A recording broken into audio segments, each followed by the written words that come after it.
Akant, now I move to you and carrying on from where Dr. Binani had spoken about your analysis on limitation and time frame, and I know that this is one issue which is of great interest to you, also being a practicing lawyer. What is your opinion on the Supreme Court's recent judgment on the limitation vis-a-vis the IBC? Thank you, Ms. Fazanaman. Good afternoon, one and all. Justice Singh, Dr. Sahu, Ms. Binani, Mr. Malik, Ms. Pateja. Thank you for a wonderful session. And I must say that uh, this really does put a premium to the work which had gone into the book.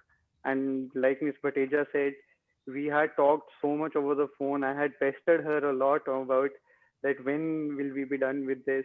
The entire lockdown time, we were working on the book. Everyone in the EBC setup, they were even though they couldn't go to the offices, they were working from their home. And I think that must have really stuck a nerve with a lot of people because A, you cannot go out, there are no breaks, and yet you are working on on a law which is very dry for a layman.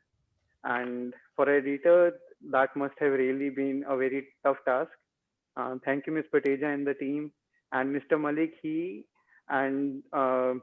Surinder Malik, both of them have been really a pillar of strength for me.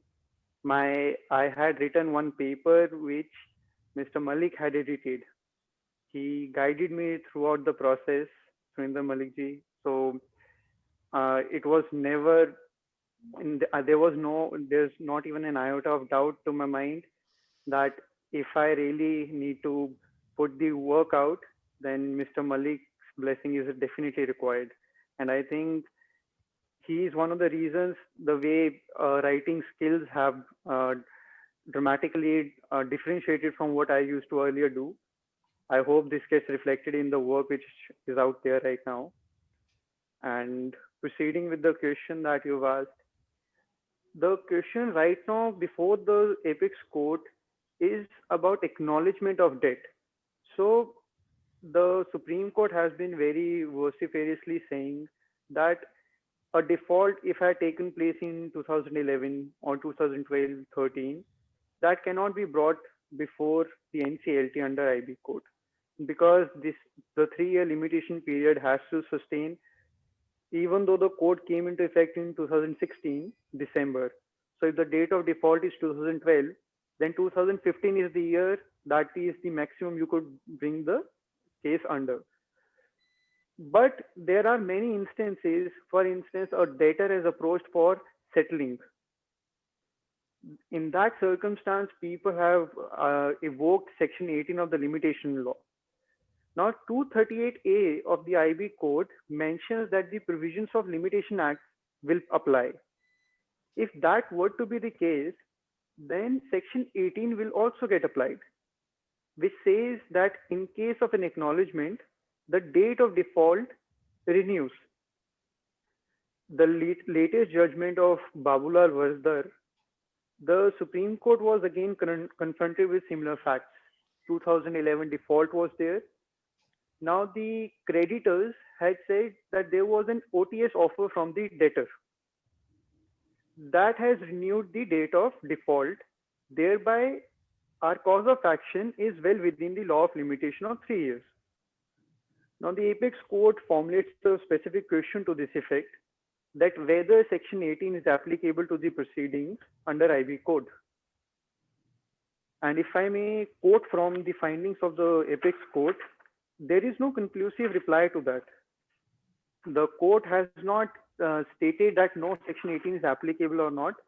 It has simply said, even if it is assumed that the principles relating to acknowledgement as per Section 18 of the Limitation Act are applicable, in our view, neither the said provision or the principles come into the operation in the present case, nor they inure to the benefit of the respondent number 2, for the fundamental reason that the application filed before the NCLT specifically states that the date of default is 2011. Now, this again leaves other questions open. what was expected that maybe the Supreme Court will put to rest this specific issue, that whether Section 18 acknowledgement can be used up by the creditors as a defense to renew the date of default. Every creditor nowadays wants their cause of action to be brought before the NCLT because the civil courts take a lot of time. A law which is operating, which is procedurally regulated by an act which was enacted in 1908. 112. Nowadays, the technology gets outdated within a year or two. We have a procedural law regulating civil courts dated in 1908. Every creditor wants us to file a case and bring the respective claims under the IB code. This issue becomes more and more paramount to be decided and settled. That I hope suffices as an answer, that the issue still remains open. Thank you, Akan. Thank you. And yes, as far as this acknowledgement is concerned, I think the same issue even arose under winding up law. And I think there were some judgments which eventually said that if there is an acknowledgement of debt, it is a continuing cause of action. And then, the limitation period then continues from that day. And I think that would be a helpful interpretation to go under.